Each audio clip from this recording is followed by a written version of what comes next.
Bana mtazamaji wa Scope Media, tuko na mzee wa VAR Mchome Mapovu. Baada ya siku ya jana ya barua day, leo ni barua za posa. Kwema lakini? Bana nashukuru. Nashukuru Mungu bana, naendelea vizuri, niko vizuri. Mungu ni mwema ya. Bana umeona ambayo anaendelea kwanza kwenye mitandao ya kijamii leo, siku pia ilikuwa bize kama ambavyo jana ilivyokuwa.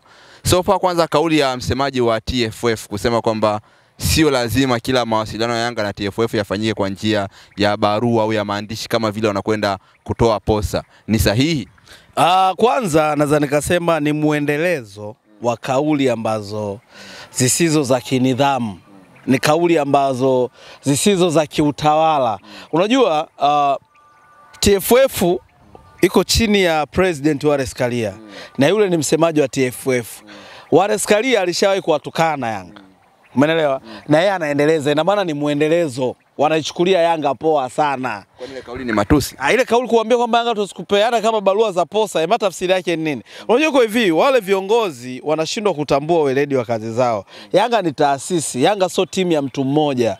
Sasa kuna mawasiliano gani ya taasisi na taasisi ya mdomo? Uliwahi kuyaona wapi duniani? Hata ukienda kununua kiwanja leo unapewa hati.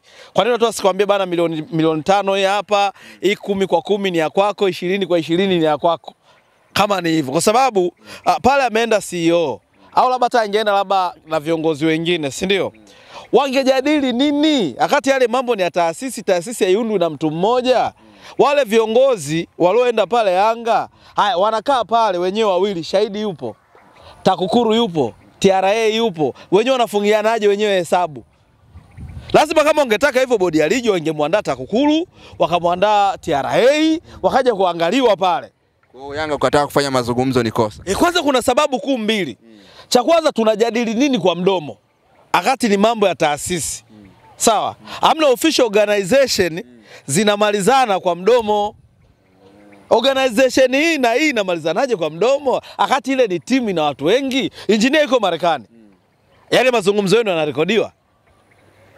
Na kama mmejua Yanga wamejifunza kitu. Unaona ile siku ambayo wameenda pale TFF kufanya mazungumzo ya dabi, wakatajiwe yule kiongozi. Kama wangefanya kwa barua wangekuwa na ushahidi leo. Wewe mwenyewe jiulize yule kiongozi aliyepiga simu Benjamin Mkapa. Si ndio? Labda wangefanya official. Kwa baba tunafanya kiofisi, barua tu barua. Bodi ya ligi wangemwandika yule kiongozi pale. Yanga sasa ingekuwa na ushahidi. Sasa wanataka maneno ya nini? Twende na stakabadhi. Watu wanasema Yanga wamefanya tu jeuri, wangezungumza mengine labda pengine ndo barua zikafuata. Tunaongea nini? Yule Mtine anaongea Kiingereza. Sawa? Na lugha za kwao, sio ni kabila gani, sio taifa gani yule. Aina Kizambia kule. Haya pale bodi ya ligi anaongea na nani Kiingereza? Si yuko nani mkatibu wa TFF anaongea Kiingereza? Kwa hiyo ile mtafsiri. Ile bana anaongea tafsiri. Nisikilize. Mtine ni mwakilishi. Anawawakilisha. Kwa I believe kwamba kama ingekuwa bodi ya ligi TFF wanafuata mfumo wa kiofisi, ina maana haya mambo yangeenda kiofisi, na kiofisi huwezi kupeleka mifumo kwa mdomo. Ni kosa kisheria. Unapelekaje mfumo kimdomo kaka? So far wanasema kwamba Young Africans ndio wanadaiwa hivi sasa, na kama wanabisha ndio wangeenda kukagua, ndio maana wao waliwaita kwamba wakakague na mwakilishi wao wa hesabu, then waangalie deni lilobakia la kudaiwa. Nisikize nikwambie kitu kimoja. Kwanza hapo kwenye madeni umenigusa pabaya, Scope panaponiumiza kwa ndani. Iko hivi. CRDB nadhani ndio imeleta haya mambo yote. Na nadhani kama ni Yanga amekutana na hizo kadhia, kuna vilabu vingi vimekutana na hii kadhia ambavyo havina uwezo wa kusema. Naamini hata Simba kuna madeni kule hajakaa sawa. Haki ya Mungu. Naamini hata Simba kuna hesabu kule hazijakaa sawa. Sasa kama Yanga anadai hizo hela na ndio Yanga, Simba inakuaje? Tena Yanga anaonekana unajua iko hivi. Kumzima mtu ambaye una matatizo naye, ina maana wewe hapo umejiriski. Kwa sababu muda wote anatumbua. Sasa je yule mwanao? Yaani mimi Scope mimi leo naamua kukuzima 20,000 yako utanifanya nini? Wewe si mwanangu? Sasa mimi naenda kula labda 20,000 ya Kisugu. Sasa ni lomba kiasi gani nimeifanya? Akati anajua pesa Kisugu muda wote ananilipua walai. Ukiona mtu anakula hela ya mtu ambaye hawaelewani, basi ujue jamaa na roho ya korosho. Kwa hiyo naamini unaweza kuwa na madeni ya timu zingine lakini hawajaamua kusema. Hawajaamua kusema kwa sababu wameleta ufamilia, lakini mimi naamini kitu kimoja. Haiwezekani bingwa unacheza ujue unalipwa shingapi. CRDB Mimi nakupa hesabu za haraka haraka. CRDB ameingia mkataba na TFF wa bilioni 3, sio point ngapi, wa miaka mitatu, si ndio? Ule msimu ambao ameingia amekuta mashindano yako nusu, katoa dola 100,000 ambao kwa rate ya sasa hivi ni kama milioni 260 na kwa rate ya kizamani ilikuwa milioni 255 ya mwaka jana. Si unanielewa? Lakini akasemaje, msimu unaofuata ambao ni 24-25 anatoa milioni 800. Sasa katika hizo milioni 800 inakuwaje bingwa unampa milioni 50 shekhe? Walisema wataelekeza kwenye mashindano ya maandalizi ya mashindano na timu zingine pia kujiwezesha. Kwa hiyo ngoja chukua milioni 800 ya bingwa, si ndio? Ya mdhamini. Hiyo milioni 800 utoe milioni 50 ya bingwa. Kwa 750 inaenda kufanya shughuli zingine. Maandalizi ya timu zinazoshiriki. Kwa hiyo nataka kuniambia maandalizi ya timu zinazoshiriki ni milioni 750 na marefa uongo? Akati unasema man of the match kwenye yale mashindano anapewa 100,000. 100,000 au 200,000? 100,000, 200,000, 500,000 inategemea na hatua. Sasa niambie milioni 750 inaishaje? Kwa naamini kuna mapungufu. Mapungufu makubwa. Yaani angalau hamna. Bingwa angekuwa anakula milioni 500. Kaka. Hela nyingi. Sasa kwenye 800 bingwa anakula 500, alafu 300 wanaigawa katikati, 150 maandalizi, 150 ya kwao. Kwani zile hela bodi ya ligi zinawahusu na TFF? Sio ndo wasimamizi mchome. Zinawahusu. Zile hela za mashindano sio za kwao. Ndio sasa mashindano wao ndio wanaongoza mchome. Zinawahusu nini? Wenye zile hela zikifika mezani wanatakiwa wapige hesabu. Bana hii inaenda huku, inaenda huku, inaenda huku. Ukumbuke wale pia ni watakao wajilipa mishahara. Ndio mishahara wanajilipa pale. Haiwezekani. Kwa naamini ni mistake ipo. So mistake hii ndio bongo baba. Bongo. Bongo hatari. Wewe haiwezekani. Haya msimu unaofuata CRDB kapanda. Analipa bilioni 1. Si unanielewa hapo? Yaani msimu wa 25-26 CRDB analipa bilioni 1. Bado bingwa atakula milioni 50. Kaka nisikilize, haya msimu unaofuata CRDB amepanda tena B1.2. Wewe umejuaje kama bingwa anapata milioni 50? Kaka leo msemaji wa TFF hajaeleza. Kaka iko hivi, mpaka sasa hivi hakuna tamko lolote lilitoka kwamba bingwa atapata labda milioni 500. Haiwezekani. Yaani milioni 800 eti bingwa achukue milioni 50 maandalizi milioni 750. Hivi kaka hii wanatuchukuliaje sisi? Darasa la ngapi sisi? Hesabu vilabu vyenu vimekubali mchongo. Kaka nisikilize, haya mambo ndo Yanga hawataki. Yanga kwanza wamesema tutangazieni bingwa anachukua shingapi. Sio anajua kinachoingia. Yaani unajua labda kitu kibaya, unamfanya kazi wako, si ndio? Huyo mfanyakazi wako anajua kabisa kwamba bosi anapokea shingapi. Hiyo ni mbaya. Yaani unamfanya kazi ambaye anajua unaingiza shingapi. Kaka, kwenye kulipa mshahara ni ngumu. Sasa anajua kinachoingia. Lakini unapoeleza ni kwamba zile fedha walikuwa wameshakubaliana Young Africans kwamba watawakata kwenye madeni ambayo Yanga wanadaiwa kule. Na mpaka hivi sasa bado Yanga wana madeni kule. Yaani kaka nisikilize, mambo ya madeni hizo calculation mimi sio vitu vyangu. Hayo mambo ya madeni hayana uhusiano na hela za bingwa. Kwanza wabadili mfumo, hela ya bingwa apokee mwenyewe. Hayo maswali unampokelea wewe umefanya kazi gani? Yes ndo kapambana uwanjani. Yaani kwanza kitu kimoja mimi kinachonishangaza. Yaani inakuaje bingwa, unanielewa? Hela ya ubingwa inaenda kule.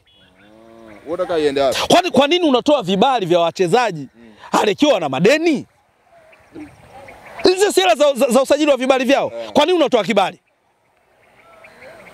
Haya wewe bodi ya ligi na TFF kwa nini mnatoa vibali wachezaji wana madeni? Kwa hiyo unaungana na yangu kusema kwamba wanachokitaka hivi sasa kwanza ni hela zao then vingine ndio vifaa. Kwa sababu wewe yani scope ni sawa, mimi nakuja kununua kitu kwako. Wewe unauza kwa hela afu unanipa tutakudai. Sasa nakopeshana tumezoeana. Wewe toka lini uliwahi kuona mpira unakopeshana shehe? Lini uliwahi kuona mpira kuna mikopesho? Umeona baadhi ya wachambuzi wanasema kwamba kwa nini Yanga hawakudai zamani wanakuja kudai hivi sasa? Wanajuaje? Wana ushahidi kwamba Yanga alikuwa adai. Alikamwe alisema washatuma barua nyingi hazijibiwi. Yaani iko hivi, nisikilize bana, nisikilize scope, twende reality. Sisi ni watu wa Mungu. Tushaamua kusema ukweli tuseme. Hii bodi ya ligi na TFF inatakiwa Yanga ipige msasa. Huo ndo msasa unaoendelea. Ndio unaoendelea huo. Kwanza watangaze bingwa anakula shingapi. Ukisema milioni 200 tuambie hizi milioni 600 zinaenda wapi na zina kazi gani na kwa hesabu gani? Marefa wanalipwa 300,000 shehe. Hizo sijui. Mimi nakubaza nani? Marefa wanalipwa 300,000 kila mechi. Kwani wewe ni refa? Mimi ni refa, washikaji zangu wengine tunaongea nao. Kwani uniamini kama mimi na wadukuzi? Kefa au nani? Kayombo, sina story na. Ila mimi nakwambia ukweli. Refa 300,000. Kila mechi au?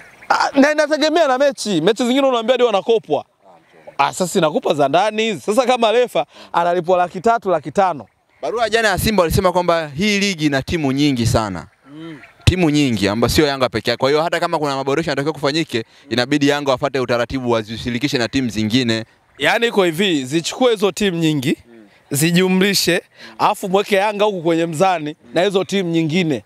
Bado Yanga ataendelea kuwainamisha kwa sababu Yanga ni most powerful club in this country. Kwanza ina viongozi wakubwa wa Afrika. Huwezi kuwa klabu kubwa afu kiongozi wako anaishia mtaa wa nyuma huo. Wewe uliona wapi scope? Yaani timu kubwa viongozi wake wanaishia mtaa wa nyuma. Sema wanasema hichi kinachoendelea Yanga ni kama vile wanataka kujinufaisha wao, tusio kwa manufaa ya mpira wetu. Yaani sikiza nikwambie, mbamba ngoma siku zote anavutia kwake. Lakini hichi Yanga anachokifanya ni kubadili mpira. Hajaanza leo Engineer Hersi kazi.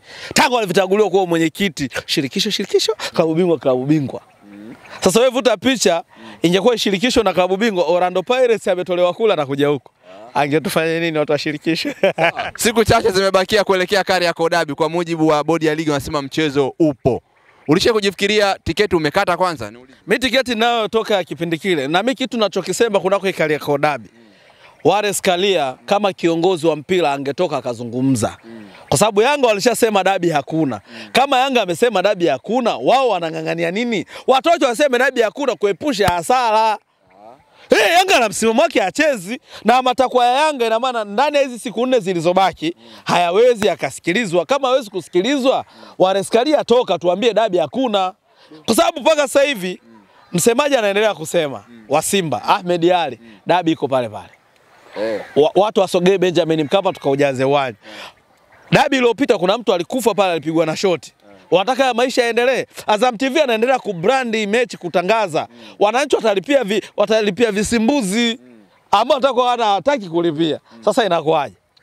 Kwa haya mambo ili asiendelee, inabidi Wallace Karia atoke, atoe neno kama rais wa mpira bana, ili watu walifanya kazi na nini maisha yaendelee. Kwa hiyo naamini tarehe 15 hamna mchezo. Yanga endi. Na watakaoenda mashabiki. Niambie Kidau kajiuzulu. Haya Almas Kasongo. Hii kamati ya masaa 72. Dabi hakuna. Watu wasiende. Watu waendelee na shughuli zao za msingi. Mimi natoa taarifa kwa umma. Sheria ikifuatwa Yanga anakata alama. Sasa Yanga sheria inafuatwaje kaka bila pre-match meeting? Cha kwanza, haya wewe refa nani? Walisema leo anamtangaza refa kakimbia. Sasa nikakupa kila kitu scope, wewe ishia hapo. Bwana shukrani sana. Pamoja sana.